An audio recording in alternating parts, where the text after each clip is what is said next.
This is Lakshmi Chaudhary, founder and editor of Splainer.in. Welcome to our daily news wrap called What the Fuck Happened Here?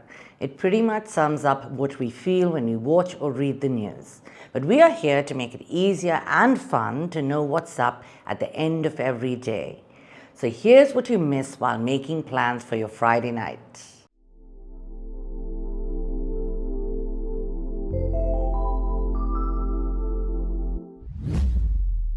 Today we kick off with some bombshell allegations. According to a Guardian investigation, India has been responsible for up to 20 assassinations on Pakistani soil.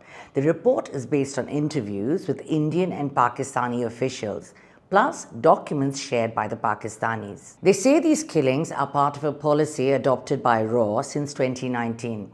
That's the Research and Analysis Wing, our version of the CIA.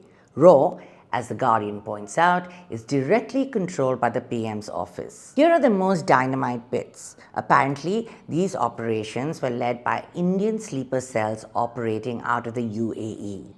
They paid millions of rupees to local gundas or poor Pakistanis to do the job. The Indian agents also recruited jihadis to carry out the shootings, tricking them into thinking they were killing infidels.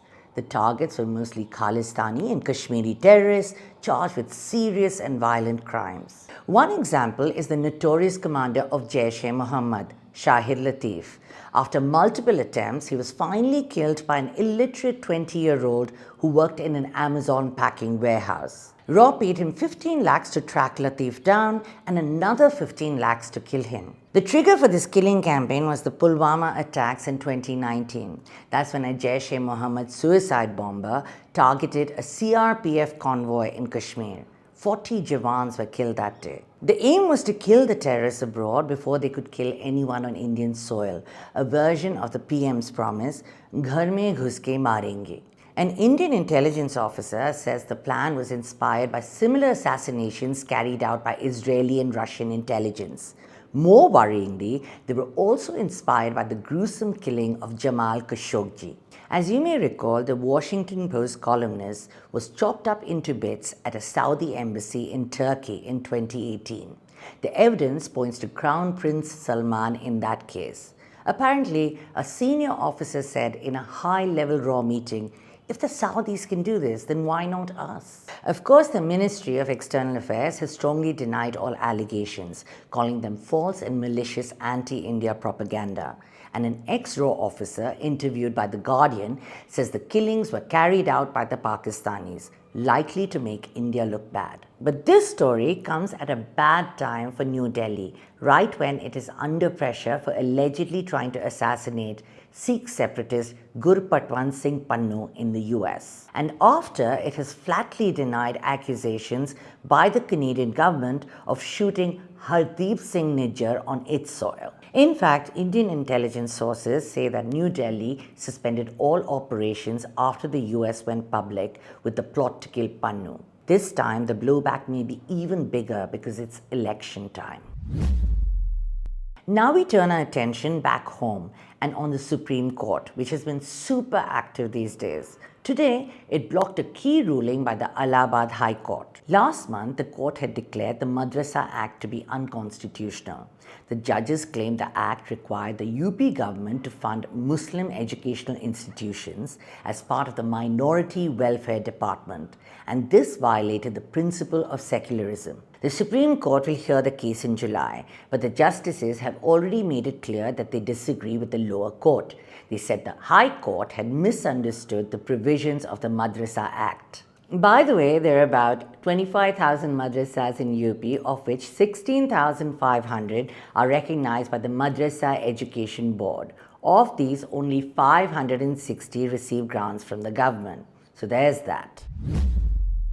Sticking with the subject of religion, we move to a lawsuit in the US. Vijay Cheruvu has sued a Hindu temple in Texas for branding his 11-year-old son with a hot iron rod.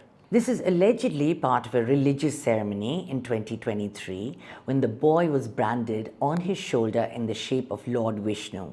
He was taken to the ceremony by his mother without the knowledge or consent of his father. Cheruvu is asking for $1 million in damages. Here's what we found most shocking. This wasn't some secret ceremony. It happened as part of a public event that involved 100 devotees at a local temple. The last item for this week is kind of sad.